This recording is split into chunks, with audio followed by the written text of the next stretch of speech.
Hi, I'm Randy Wise, curator at the Fremont County Pioneer Museum in Lander, Wyoming.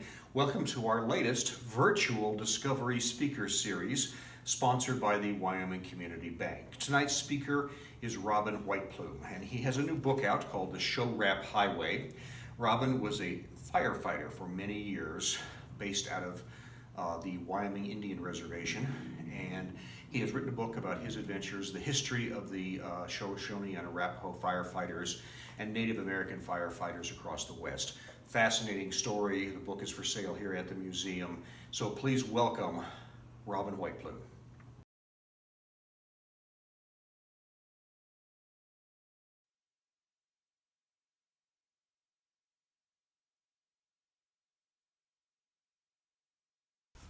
Hi, my name is Robin Whiteplume. I'm a member of the Northern Arapaho tribe of Wind River in Wyoming. I'm here to talk about my book, Sho-Rap Highway, The Wildland Firefighters of Wind River. The book was published in 2017 to coincide with the 50th anniversary of the founding of the Sho-Rap Firefighters. The name Showrap comes from the combining of the names of the Eastern Shoshone and the Northern Arapaho tribes of Wind River, who actually formed the crews with the help of the United States Bureau of Indian Affairs. And it took a forester by the name of Roy Montgomery, who came in to run the forest program, who saw the need to put the fire crews together on a formal basis, get them organized, trained, and ready to fight fires across the United States.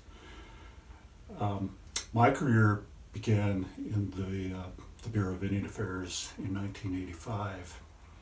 My training lasted 1 week, as did everyone. We learned the general techniques, starting from the organization, the dispatch, and what to expect on the fire, and how to utilize the tools. I actually began on the camp crew part of the program, which is no less demanding on the firefighters as it is. You work about the same hours, you work all day, and rarely get sleep in the course of a fire dispatch. I went on 2 fires in Wyoming in 1985. 1986 was a bigger year. I went on actual hand crews at that time, a 20-person crew that was dispatched to fires either on the reservation or wherever they were needed according to the federal dispatch system, which was basically a call when needed. From there, I moved along from a basic firefighter, worked my way up to a squad boss, which was in charge, a leader in charge of 5 other firefighters. Those were then organized under a crew boss who was in charge of 3 squads, which consisted of 1 squad leader per squad, 3 squads, 18 firefighters, plus the crew boss.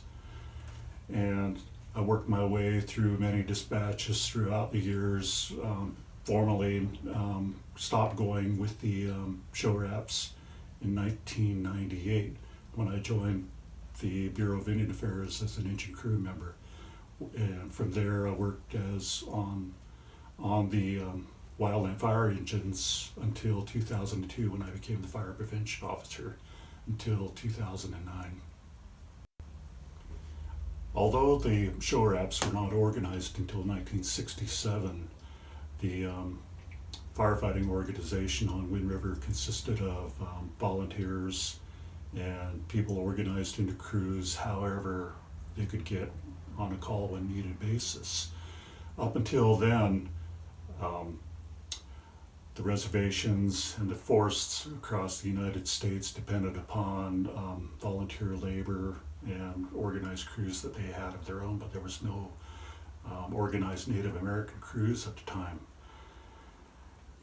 Federal wildland fire agencies have depended on Native American firefighting crews since the 1940s.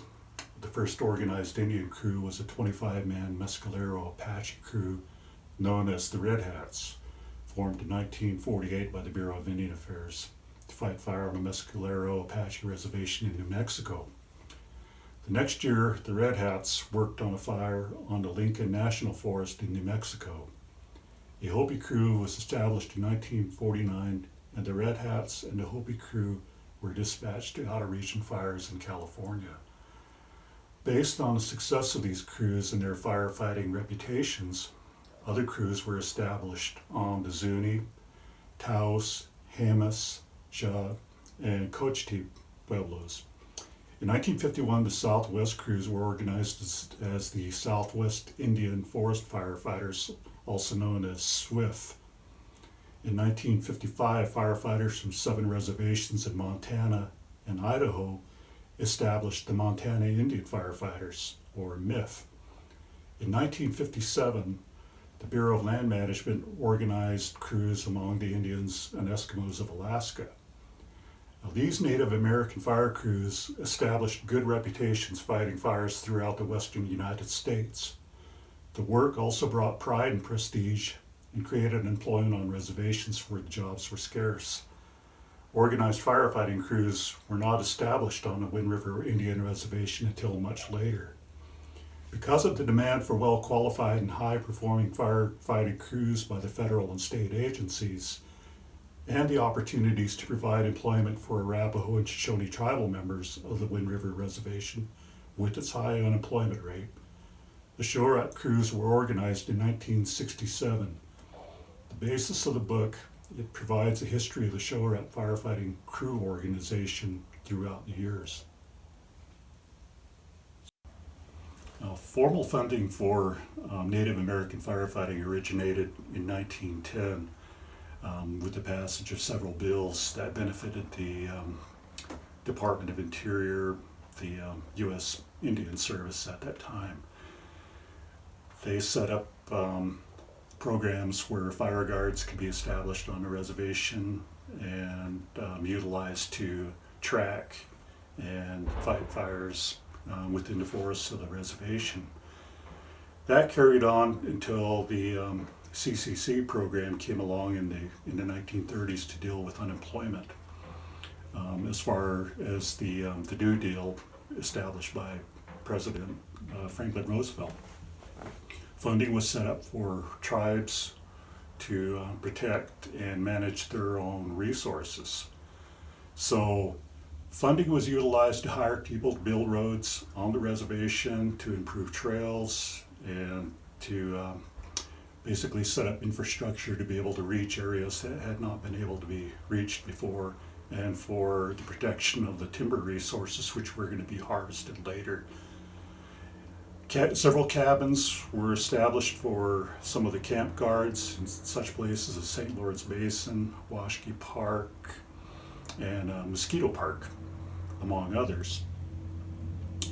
Firefighters were assembled as needed, called by the fire guards whenever fires tended to get out of hand. This method of firefighting continued on until the 1960s, when several larger fires broke out in the Wind River Range. People saw the need that firefighters were needed on a more organized basis with the skills and training in place to be able to fight fires and stay on them for several days at a time instead of organizing on a daily basis. In 1966, an article was written in the Riverton Ranger in Wyoming on the completion of the Moxon Lake burn. It was called Our Own Fighters. What a feeling of pride it would give Fremont County people if, when a forest fire broke out in Colorado, South Dakota, Utah, or somewhere in Wyoming, the news story read, skilled Indian firefighters from the Arapaho and Shoshone tribes of Wind River Indian Reservation have been flown to the fire scene. A specially trained and equipped firefighting unit from among the men of the reservation would be a most beneficial organization. Many local Indians volunteered immediately for firefighting service, and over 100 took part in the firefighting at Moxon Lake. Firefighters were flown in from 2 different reservations in Montana and South Dakota. Their help was needed and it was welcome. Well, we'd like to see an elite group of firefighters organized, trained, and ready to go from our own reservation. Our people are just capable, just as willing as any others. Our reservation has within its boundaries big forest resources that someday will be harvested. And our reservation is adjacent to or near other large forested regions. With a large part of Wyoming forested, fires will start. Firefighting units will be needed. A trained unit from the Wind River Agency would be a welcome and valuable addition to the Rocky Mountain defense against forest and range fires. Again, recognition was given to the firefighters of Wind River. What was needed was someone with the necessary skill and drive to begin the work of forming a valid, trained, and available all-Indian firefighting crew from the reservation. Roy Montgomery came to the Wind River Reservation as a forester in 1967, transferring from the Umatilla Reservation in Washington. Montgomery had some experience in the organization and training of the Swift crews when he worked in Mexico from 1962 to 1964, and he relied on this experience to start developing a fire crew training program for the Wind River Reservation. If the reservation fire crews were to compete for fire assignments with the numerous Swift, MIF, and Alaska fire crews that had already established a firefighting reputation, they would have to become well trained and organized and be equipped with the basics they would need to subsist for the first couple of days on a fire. Mobilization and dispatch procedures would be needed to ensure a rapid departure time when crews were ordered. A reputation as good fire crews would have to be developed through high quality performance on fires. And this continued on for several years as people became more interested in the fires on the reservation and hearing the stories of returning firefighters from their dispatches throughout the West. Interest was gained among younger people who came into the program, and it wasn't until like about the 1980s, probably the mid-1980s, that serious interest came, and then a bigger fire school was established at the Forestry Warehouse in Fort Washakie. In prime years, over 100 people would respond to calls for fire crews to be trained at a fire school in June. So the crews were put together, trained, stayed together for a week, go home at night and come back and train again and get ready for dispatches throughout the West. We were able to muster several crews at any given time. 1988, I think, was probably the catalyst year for the reservation, since the Yellowstone fires were going on that year. There was a lack of resources, so much so that the United States Army had to come in to the fires at a later date. Showraps had been on the fires probably since they first began in late July.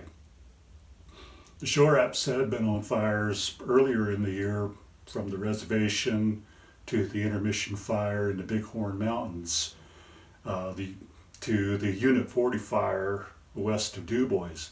That was where we had first gotten our sight on the Yellowstone fires. In the evenings, as we were headed back to our campsite, we could see columns of smoke arising from the west.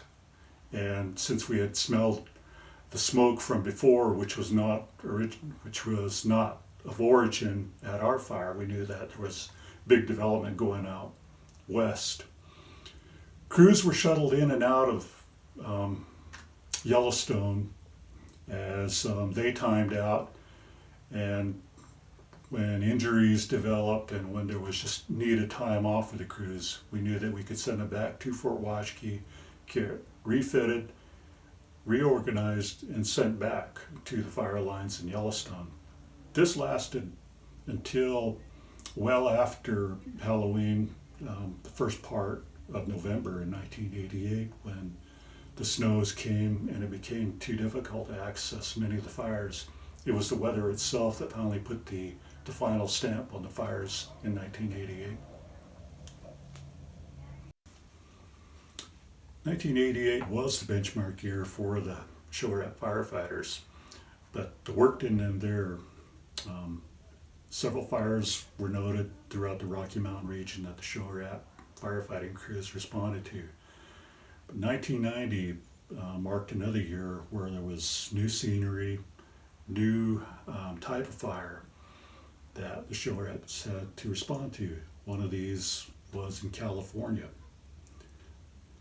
And the old Topanga incident in Los Angeles, California. In the life of a wildland firefighter, he has the chance to see many different landscapes. These vary from the dense forests of Washington, Oregon, and Montana to the dry, sparse landscape of Nevada. Outside of a few mountain cabins, vacation lodges, and some forested subdivisions, there is little opportunity for work in or near populated areas. True, while there are many people clustered in and around the lodges and hotels of Yellowstone and Yosemite National Parks, fire crews usually pass through populated towns to get to their work destinations. Urban interface work was for paid and volunteer fire departments. That is, until 1993. Showraps had done some structure protection in the past, but not on the scale of November 1993 in the hills surrounding Malibu, California. A brush fire ignited northeast of Malibu on November 2nd, and soon it was on its inevitable run toward the Pacific coast following the canyons, traveling through with a pushing Santa Ana wind from the north. Nothing that the local fire departments threw at the massive firestorms seemed to have much effect.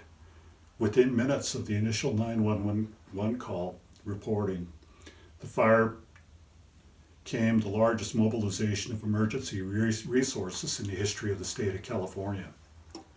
The Showraps would soon join fire crews and equipment from every state west of the Continental Divide.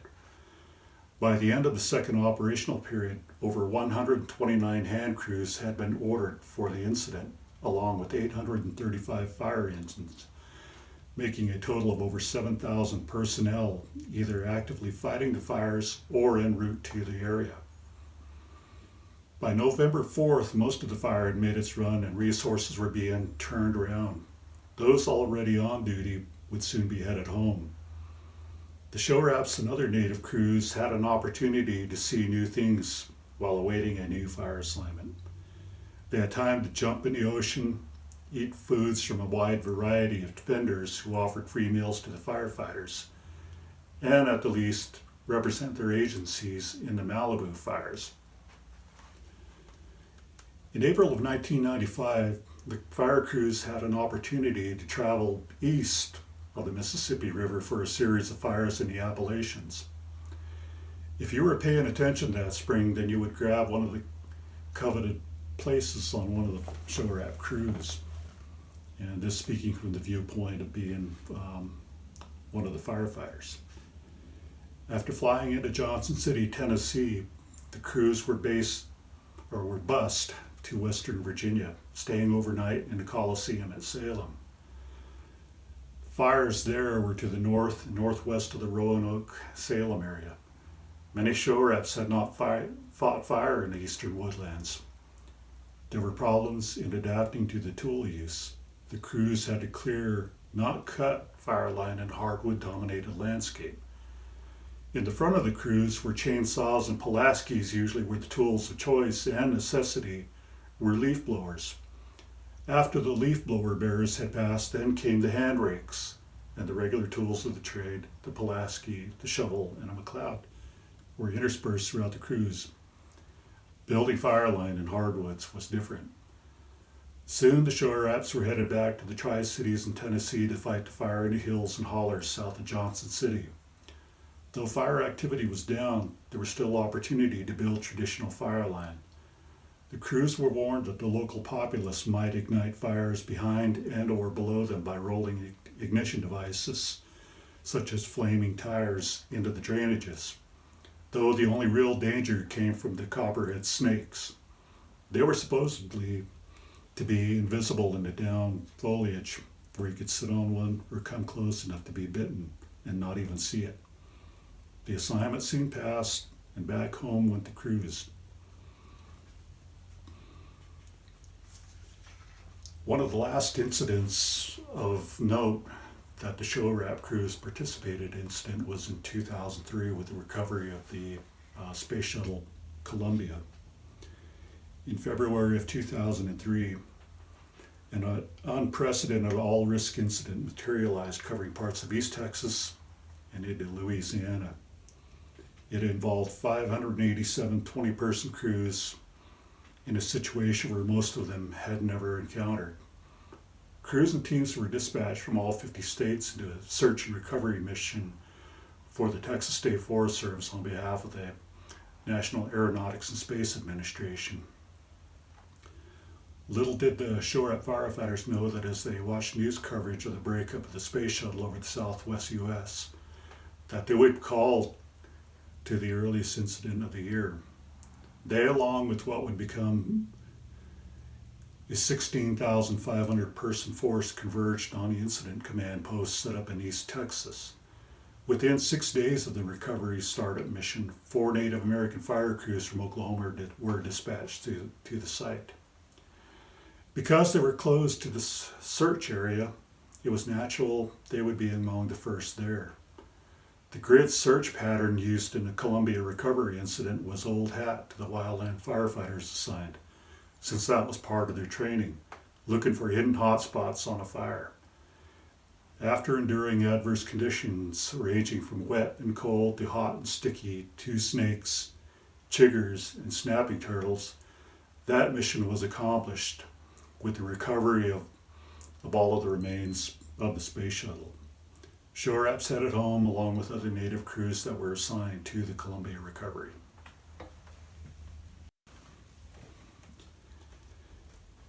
In the following seasons, the Showraps, while listed as active and available to the fire community, were but a shell of their former selves.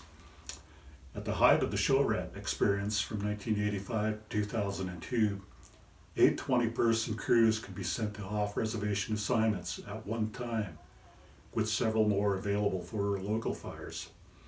That is not counting the manpower available for camp crews, which were also available to the fire system. Because of factors ranging from the loss of interest in firefighting work available elsewhere, outstanding child support issues, to seemingly unreasonable demands placed on the firefighters by the federal system, drug testing and the increased healthcare screening, and basically just not being paid for the fire training that they were taking part in. The Showraps at the time of this writing cannot muster one complete fire crew. The camp crews are still being sent out, but unless another effort is put together, such as in 1966-67, to offer an opportunity for Native American firefighters to once again be in a position and a positive force in America's forests, then the Showraps, along with some other Native crews, will just be another historical footnote. The Sho-Rap Highway has become part of America's aged and derelict infrastructure. The road to the formation of an all-Indian firefighting crew on the Wind River Reservation was a long and tedious process. First, the road had to be explored by our forefathers. Who was going to fight the fires on the reservation? Next came the support to build that road. How did we get the funding to build that road system? The physical highway came next, that being the backbone of the highway system of east-west travel on the reservation, that being the present-day 17-mile road. Then came the economic necessity for our people to work. All of those factors combined to bring us where we converged, at the forestry warehouse at Fort Washington. From our home spaced along the Little Wind River drainage of west central Wyoming came a firefighting force that eventually earned millions of dollars in wages and contributing to the local economy. The Showraps earned the prestige and self-confidence that only being a positive and contributing member of society and the workforce can bring. The road to economic survival on Wind River was paved with heartache and the near starvation of the members of the Shoshone and Arapaho tribes at the turn of the 20th century. Not only did we have a mere scrap of our former homelands, but we fought amongst ourselves and the outside world to acquire the tools to build a formidable base towards some semblance of economic self-sufficiency. The Showrap fire crews were but a mere element in the forging of the road to survival, but they also created a lasting print in the minds and hearts of those who fought fire as a way of life. This will be our lasting legacy.